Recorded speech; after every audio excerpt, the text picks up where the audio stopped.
والتين والزيتون وطور سينين وهذا البلد الأمين তিনের কসম জাইতুনের কসম নিরাপদ শহরের কসম তিনটা কসম করে আল্লাহ বলে তিনটা শপথ করে আল্লাহ বলে লাকাদ খালাকনাল ইনসানা ফি আহসানি তাকওয়িম অবশ্যই আমি সবচেয়ে সুন্দর করে মানুষ সৃষ্টি করেছি সুবহানাল্লাহ মানুষ সবচেয়ে সুন্দর করে বানাইছে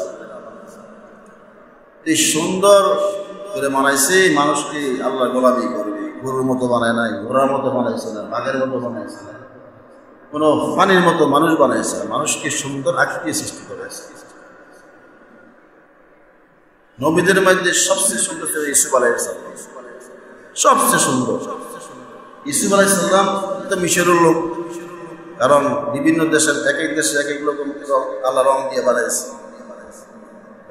সাইজ দিয়ে বানাইছে মানুষ সব আল্লাহ সৃষ্টি এক পুরুষ এক নারী থেকে সারা দুনিয়ার মানুষ আল্লাহ বানাইছে আয়াত তেলাওয়াত করেছিলাম আয়াতের অর্থ এলিয়ে আসতেছে যে সমস্ত মানুষকে আল্লাহ এক পুরুষ এক নারী থেকে বানাইছে বাবা আদম আলাইহিস সালাম বিবি হাওয়া আলাইহিস সালাম এই দুজন থেকে আল্লাহ সমস্ত পৃথিবীর মানুষ সৃষ্টি করছেন এর মধ্যে কেউ কালো কেউ সুন্দর কেউ বেটে কেউ লম্বা কেউ নাক মোড়া এগুলা পরিচিতির জন্য আল্লাহ বানাইছে এই সুন্দর করে মানুষকে আল্লাহ বানাইছেন আল্লাহর গোলামি করবে মানুষ আল্লাহর সেজদা করবে রুকু করবে সবচেয়ে সুন্দর মানুষ বানাইছে এগুলো করছে পরিস্থিতির জন্য আমেরিকা লন্ডনী বাংলাদেশি চীনের পরিস্থিতির জন্য এগুলো বানাইছে এগুলো কোনো ক্রেডিট না আমি আমেরিকা লোক আমি ইজারে সৌদি আরবের লোক এটা কোনো ক্রেডিট না আল্লাহ যে উদ্দেশ্য বানাইছেন সেই উদ্দেশ্য হলো আল্লাহর গোলামি করা আল্লাহর সবচেয়ে সুন্দর মানুষ বানাইছে আল্লাহ আবার দেখা যাচ্ছে এই মানুষটা আবার কি হয় কদিন পরে বুড়ো হয়ে যায় গুছ হয়ে যায় চেহারা কোনো থাকে না লাকাদ খালাকনাল ইনসানা ফি আহসানি তাকওয়িম সুম্মা রাদাদনাহু আসফালা সাফিলিন এত সুন্দর মানুষটা একসময় একবারে লাড্ডু হয়ে যায় বুড়ো হয়ে যায় ইল্লাল্লাযীনা আমানু ওয়া আমিলুস সালিহাত বুড়ো হয়ে যায় যদি সে নেককার থাকে নেক বলা হয় ঈমানওয়ালা হয় তাহলে এটা কেউ দোষ হয় না কারণ ঈমানওয়ালা হয় বুড়ো হইলেও সে ঈমানওয়ালা আমলওয়ালা হইলেও বুড়ো হইলেও আমলওয়ালা ঈমান আর আমলের একটা শক্তি থাকে সে বুড়ো খেলাধুলো হয়ে গেছে তারপর নামাজ পড়তে পারে কিতাব পড়াইতে পারে কোরআন পড়তে পারে নেক আমলের একটা শক্তি থাকে বুড়ো হয়ে গেলেও সে কি আল্লাহর কাছে অনেক অনেক আল্লাহ সমস্ত মুরিদার মানুষ আল্লাহর কাছে সুয়াল করতে আসে 24টা ঘন্টা চাইতে দোয়া করতেছে আল্লাহ 24টা ঘন্টা একটা মিনিট বাকি নাই যে কেউ দোয়া করে কত বড় শান আল্লাহ আর আল্লাহ প্রত্যেকটা দোয়াকারী দোয়া পূরণ করতেছে মানুষ তো চায় সমস্ত মখলুকও চাইতেছে মাছেও চায় পাখিও চায় সব আল্লাহ আমাকে খানা দাও আমাকে রিজিক দাও মানুষকে আল্লাহ রিজিক দাও সুস্থতা দান করো আল্লাহ আমার সন্তান দান করো আমার ছেলে সার্কি দান করো সব সময় চাইতেছে আর আল্লাহ বলেন ইয়াসআলু মান ফিস সামাওয়াতি ওয়াল আরদি কুল্লা ইয়াউমিন হুয়া ফি শা'ন সব সময় কেউ না কেউ আল্লাহকে চাইতেছে সুয়াল করতেছে কেউ সন্তান চায় কেউ সুস্থতা চায় কেউ টাকা চায় কেউ চাকরি চায় 24টা ঘন্টা পৃথিবীতে আল্লাহকে চাইতে আছে আল্লাহ 24 ঘন্টা দিতে আছে সুবহানাল্লাহ কাহো না কেউ দিতে আছে কাহো না কেউ পৃথিবীতে যার যা দরকার আল্লাহ পুরা করতে আছে আল্লাহ সর্বক্ষণ কর্মে ব্যস্ত দিতে আছে দোয়া করুন দোয়া হাতিয়ার দোয়া আল্লাহ বেশি পছন্দ করে আর দোয়া মাগফিরাত এবারে জুমার দিন দোয়া করবো না কেউ বলছে রাসূলের দোয়া করবো না যেমন কেউ বলছে ইমাম খুতবা দেয় তখন দোয়া করবো মানে দোয়া করবো না দোয়া বেশি বড় হাতিয়ার আর দোয়া মাগফিরাত ইবাদত সমস্ত ইবাদত দোয়া হলো হ্যাঁ মহজ হলো দোয়া সমস্ত ইবাদত মহজ হলো দোয়া। দোয়া বেশি করবো আল্লাহ কাছে, আল্লাহ বেশি মায়া করে দোয়া করি।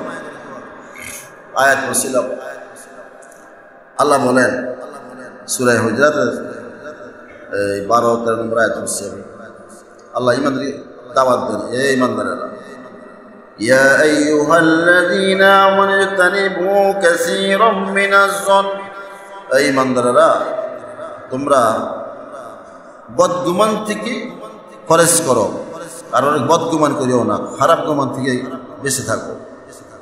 ইন্না বা'দাজ-যন্নি ইসমুন, নিশ্চয়ই অধিকাংশ গুমান ধারণা পাপ। তাহলে বদগুমান আমরা একটা না জানিয়া না বুঝিয়ে খারাপ গুমান করলাম বৈশা বৈশা, আমি অথচ তার মধ্যে দোষটা নাই, তাহলে আমি এর দ্বারা কি হলো, আমি পাপী হয়ে গেলাম, গুনাহগার হয়ে গেলাম। দ্বিতীয় হলো ওয়ালা তাজাসসু, কারো দোষ তালাশ করিও না, কারণ এটি সামাজিক ব্যবস্থাপনা, হ্যাঁ, কাউকে দুর্বল করার জন্য তার দোষ তালাশ করে। ওয়ালা তাজাসসু, কারো দোষ তালাশ করিও না। ওয়ালা ইয়াগতাব বা'দুকুম বা'দা, আর কারের পিছনে পিছনে গীবত শিকায়ত করিও না, পরনিন্দা করিও না। স্পষ্ট কয় না আয়াত, সরি দলিল, হ্যাঁ দলিল এটি আল্লাহ বলছে স্পষ্ট, কারোর পিছনে দোষ তালাশ করিও না, আর কারো গীবত শিকায়ত করবে না, পরনিন্দা করবে না। পরনিন্দার কি ক্ষতি, কিটা কি কত বড় নিন্দনীয় পরনিন্দা করা। আয়াহিব্বু আহাদুকুম আইয়াকুলা লাহমা মাইতান ফাকারিহতুমু, আল্লাহ বলেন যে তোমরা কি পছন্দ করবা তোমাদের মৃত ভাইয়ের মাংস খাওয়া? ভাই, আপন ভাই বা কোনো ভাইয়ের মৃত ভাইয়ের মাংস খাই তোমরা পছন্দ করবা? ফাকারিহতুমু, কখনো পছন্দ করবা না, নিন্দা, এটা খারাপ মনে করবা, এটাকে বেশি নিন্দনীয় মনে করবা, কোনো ভাইয়ের মাংস খাওয়া, মৃত ভাইয়ের। তার বোঝা গেল আল্লাহ বলেন গীবত শিকায়ত করা, পরনিন্দা করা, মৃত ভাইয়ের মাংস খাওয়া যেমন নিন্দনীয় খারাপ, এরকম তার পাপের পরিমাণ কত বড় পাপ। ওয়াত্তাকুল্লাহ, আল্লাহকে ভয় করো, আল্লাহকে ভয় করো। ইন্নাল্লাহা তাওয়াবুর রহিম, নিশ্চয় আল্লাহ তওবা কবুল করি এবং বড় দয়ালু। আজকে আমাদের সমাজে গীবত খুব স্বাদ লাগে, দেখুন সুযোগটা ফাইলে শুরু করে, সুযোগটা ফাইলে বড় নিন্দা শুরু করে, যার সঙ্গে তার মনে কষ্ট হয়ে যাবে। গীবত কারে বলা হয়, যে কথাটা বললে আমার বন্ধুর মনে কষ্ট হয়ে যাবে, সাবধান, মারাত্মক ধরনের গীবতের গুনাহ, মারাত্মক।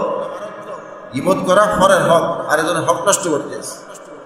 এই রাসূল বলেন, হাদিস বলছিলাম, মানে গীবতু আশাদ্দু মিনাজ জিনা, পরনিন্দা করা জিনার থেকে মারাত্মক আরো বড় গুনাহ, শক্ত গুনাহ। আর জিনা করে ব্যভিচার করে মানে তওবা করে আল্লাহ মাফ করে দেয়, আল্লাহর কথা মাজিদ না করবা না, তওবা করে নিস। আল্লাহ খায়ের সাথে জোশে পড়ে, শয়তানের জোশে পড়ে, শয়তানের বেরেবে পড়ে জিনা করে লাইস, আল্লাহ আজ জীবন করবো না, আল্লাহ তাআলা মাফ করে দেয়, সুবহানাল্লাহ, গুনাহ মাফ করে দিয়েছে।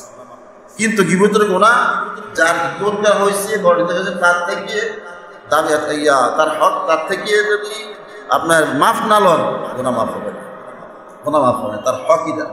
গীবত দ্বারা কি আরেক বান্দার হক, মারাত্মক ধরনের গুনাহ হয়, মারাত্মক ধরনের। এবং এই গীবত দ্বারা আপনার সমাজের মধ্যে কি হয়, অনেক বিশৃঙ্খলা সৃষ্টি হয়। আল্লাহ আমাদেরকে আমল করতে তৌফিক দান করুন। 13 নম্বর আয়াত, ইয়া আইয়ুহান নাসু ইন্না খালাকনাকুম মিন যাকারিন ওয়া উনসা ওয়া জাআলনাকুম শুউবান ওয়া ক্বাবাইলা লিতাআরাফু, আল্লাহকে হে দুনিয়ার মানুষ, ইন্না খালাকনাকুম মিন যাকারিন ওয়া উনসা, নিশ্চয় আমি তোমার সৃষ্টি করেছি এক পুরুষ এক নারীর থেকে। ওয়া জাআলনাকুম শুউবান ওয়া ক্বাবাইলা লিতাআরাফু, আমি তোমাদেরকে সৃষ্টি করেছি, বিভিন্ন গ্রুপ বানাইছি, বংশ বানাইছি, বিভিন্ন রকমের বানাইছি এই জন্য, শুধু পরিস্থিতির জন্য। তুমি বাংলাদেশি, তুমি সৈয়দ বংশ, তুমি ভুইয়া বংশ, পরিস্থিতির জন্য। তুমি সৌদি, তুমি লন্ডনী, তুমি আমেরিকান, এই জন্য তোমাদেরকে আমি সৃষ্টি করেছি। এবার ভাগ করে, ইন্না আকরামাকুম ইনদাল্লাহি আতকাকুম, মনে রেখো সবচেয়ে আল্লাহর কাছে প্রিয় তোমাদের মধ্যে ওই বান্দা যিনি তাকওয়া ঈমান গ্রহণ করেছে, আল্লাহকে ভয় করে। সুবহানাল্লাহ। তাহলে আল্লাহর কাছে প্রিয় ওই ব্যক্তি যে আল্লাহকে বেশি ভয় করে, তাকওয়া হাসিল করে, আল্লাহর ভয় নিয়ে চলে, দিলে ঈমান ও আমল ভুক্ত করে, গুনাহ থেকে বাঁচার চেষ্টা করে, আল্লাহর ভয় নিয়ে চলে। ইন্নাল্লাহা আলীমুন খাবীর, নিশ্চয় আল্লাহ অনেক জানেন এবং খবর রাখেন, জাননেওয়ালা এবং খবর রাখেন। তাহলে কেউ অমুক বংশের এই গৌরব না করি, হ্যাঁ সৈয়দ বংশ, এই বংশ, হ্যাঁ বংশের একটা মর্যাদা আছে, বংশের একটা দাম আছে, তবে দাম হবে কখন? যদি তাকওয়া থাকে, ঈমানওয়ালা হয়। ঈমানওয়ালা হয়, ঈমান সবচেয়ে বড় নিয়ামত। ঈমানে কালমা লা ইলাহা ইল্লাল্লাহ, লা ইলাহা ইল্লাল্লাহ, লা ইলাহা ইল্লাল্লাহ মুহাম্মাদুর রাসূলুল্লাহ সাল্লাল্লাহু আলাইহি ওয়াসাল্লাম। ঈমানওয়ালা বহুত বড় নিয়ামত দোস্ত, ঈমানওয়ালা বহুত বড় নিয়ামত। আর ঈমানকে মজবুত করতে হলে আল্লাহকে ডাকতে হবে, আল্লাহকে সেজদা করতে হবে। ঈমানিয়া যাইতে হলে ঈমানের কাজ করতে হবে, ঈমানি মুযাকারা করতে হবে, ঈমানের উপর মেহনত করতে হবে। ঈমান সবচেয়ে বড় নিয়ামত, এখন বুঝতে হবে। বলা হয় যে একটা ঈমানওয়ালা থাকা জমিনে থাকতে পৃথিবী ধ্বংস হবে না। হাদিস শরীফে আসছে আল্লাহ আল্লাহ মনে হলে একজন থাকবে, পৃথিবী ধ্বংস হবে না। তাহলে কোন শক্তি পৃথিবী ধ্বংস করতে পারবে না যত আল্লাহ আল্লাহওয়ালা আছে। আর আল্লাহ থাকবে না তো পৃথিবী কেউ রাখতে পারবে না, কোনো পরাশক্তি রাখতে পারবে না। ঈমান এত বড় শক্তিশালী। যুগে যুগে নবীরা ঈমানের দাওয়াত দিয়েছে। আমাদের নবী আলাইহিস সালাম ঈমানের দাওয়াত দিয়েছেন। 63 বছর নবুয়তের জিন্দেগি ঈমানের দাওয়াত দিয়েছে। ঈমান দাওয়াত দিতে আল্লাহ রাসূল যা শরীরে মশামাছি বসা হারাম ছিল, কত নির্যাতন হয়েছে, কত মার খেয়েছেন, কত অগমা হয়েছেন, কত ফেটে বাত্তর মাঝে, কেন উম্মত ঈমানওয়ালা হয়ে যায়। ঈমান সবচেয়ে বড় নিয়ামত, সবচেয়ে বড় ঈমান। যে সবচেয়ে বড় লা ইলাহা ইল্লাল্লাহ, লা ইলাহা ইল্লাল্লাহ, হাতে পড়েন লা ইলাহা ইল্লাল্লাহ, লা ইলাহা ইল্লাল্লাহ, লা ইলাহা ইল্লাল্লাহ মুহাম্মাদুর রাসূলুল্লাহ সাল্লাল্লাহু আলাইহি ওয়াসাল্লাম। ঈমানের হেফাজত করি, ঈমান বড় নিয়ামত। এখন মুছে আসো, একটা আত্মা ঈমানওয়ালাকে আল্লাহ 10 দুনিয়ার সমান জান্নাত দিয়েছে। 10 দুনিয়ার জান্নাত, এগুলা বুঝানোর ব্যাপার না, এগুলো কি মানার ব্যাপার, মেনে নেওয়ার ব্যাপার। আল্লাহ পাকের এত বড় মহান সত্তা, কি বুঝবো? আর আমি কি আলেম আছে আমার, বুঝার মতো শক্তি কারো নাই, বুঝার মতো শক্তি নাই, তবে মেনে নেওয়া জরুরি, জানতে হবে। আমি তো আমারই ছিলাম না, আমি কই থেকে আসলাম, কি আমারে বানাইলো, আমার কি ছবি ছিল? কোটি কোটি মানুষ, কোটি বেশি আল্লাহ সৃষ্টি করছেন, কারণ একবারে দুজন চেহারা মিল নেই। আমি আমারই ছিলাম না, আল্লাহ চিনা তো বহুত কঠিন। হাদিসে আসছে যে ব্যক্তি নিজেকে চিনে সে আল্লাহকে চিনা সহজ হয়েছে। আমি করতে আসলাম, আমাকে এই এত সুন্দর করে কার হাতে বানাইলো, কোন ইঞ্জিনিয়ার কোন ডাক্তার আমার বানাইলো বলে? তাহলে বোঝা গেল কোন বংশ, কোন দেশে কিনা ক্রেডিট নাই, মর্যাদা নাই। মর্যাদা হলো তাকওয়া। কত তাকওয়া বেশি আল্লাহর কাছে বেশি।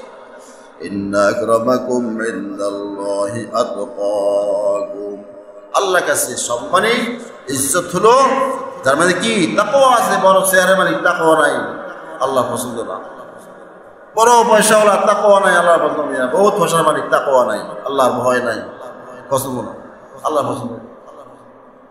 আল্লাহর কাছে পছন্দ। যেমন এই আয়াতটা তখন নাযিল হয়েছে, হযরত বেলালকে মক্কার মুয়াজ্জিন বানাইছে, মক্কা সেই মুয়াজ্জিন বানাইছে। বেলাল ছিল একজন হাবশি গোলাম, কালো বৃষ্টি, একদম কালা। রাসূল সাল্লাল্লাহু মক্কা ফাতহের পরে বেলালকে মক্কার যখন মুয়াজ্জিন বানাইছে, কুরাইশরা তখন সত্য মুসলমান হয় নাই, তারা মাথা গরম হয়েছে। আয় হায়, একজন বলতেছে আমার বাপ আগে মরে গেছে, ভালো হয়েছে যদি এই দুর্গতি দেখতো, মক্কার মতো কাবাঘরের মতো আমাদের এই কুরাইশ বংশের এই কাবাঘরের মতো লোক হাফসি গোলাম মুয়াজ্জিন এটা কখনো এটা মেনে নিত না, আমার মা মরে গেছে। এক এক মন্তব্য করতেছে, ধরে আসছে দুলাই সাল্লাম, ইয়া রাসূলুল্লাহ আপনি বিলালে মুয়াজ্জিন বানাইছেন, এরা তো সব নিন্দা করতেছে, যার আজানও সুন্দর হয় না, কালো বিশ্রী, কাবাঘরে থাকবে একজন সুটাম দেহের অধিকারী একজন মুয়াজ্জিন থাকবে, সুর সুন্দর থাকবে, এরও মুয়াজ্জিন থাকবে।